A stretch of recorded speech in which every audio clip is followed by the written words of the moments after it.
there are many CCP and North Korean operatives who are working in South Korea. And so this is some of the bigger picture of what is going on and what is at stake. And this last election in South Korea may have been the biggest election heist ever in all of South Korean history. How was this done? You have the National Election Commission, which also received USAID support. The National Election Commission was the center of operations inside of Korea with respect to this election fraud.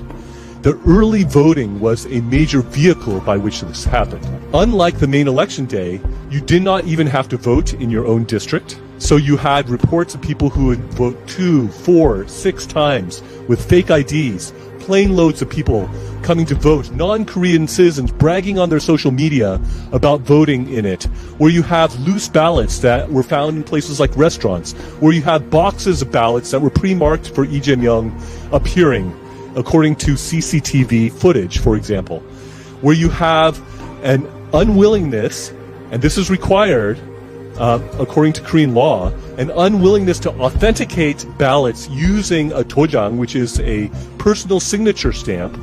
Instead, you have these pre-printed ballots that already have a stamp on them that are not the personal stamp of the election monitor or manager.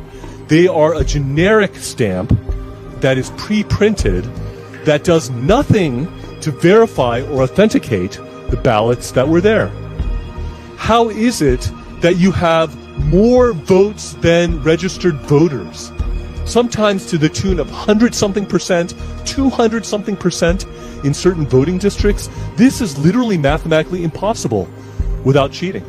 And yet, you have this deafening silence, this conspiracy of silence in South Korea with the legacy media, who will try to be quiet about this or affirmatively attack those who are calling out this cheating.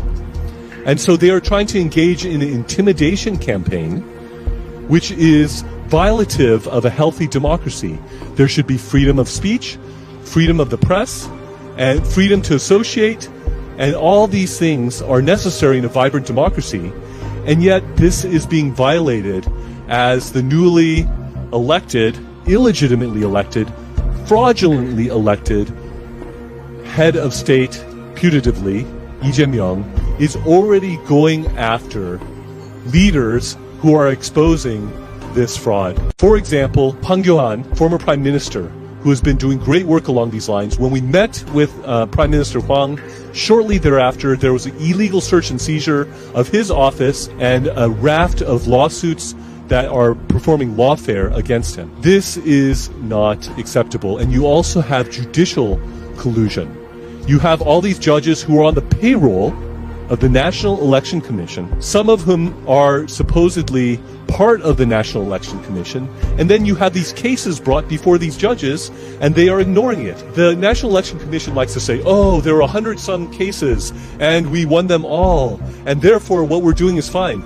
But the truth of the matter is, in not one of these cases was the evidence either examined or investigation to be allowed. So it's not an issue of the evidence being considered and rejected.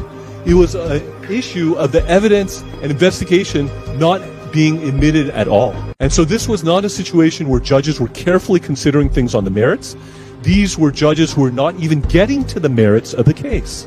And in this situation, as we will hear later, there is a lawsuit that has been filed with over 11,000 plaintiffs, and there is a chance for justice to happen if it happens in a timely way, in a fair way, where they actually look at the evidence, where they actually allow investigation. This can nullify the election that just happened and restore democracy, because if you don't have free and fair, transparent elections, you don't have a working democracy. And this is something that needs to be taken seriously. President Trump has called for a special prosecutor to look into these election matters. This would properly be extended beyond the confines of the United States, because even the cheating in the United States had elements that were coming in from outside the United States.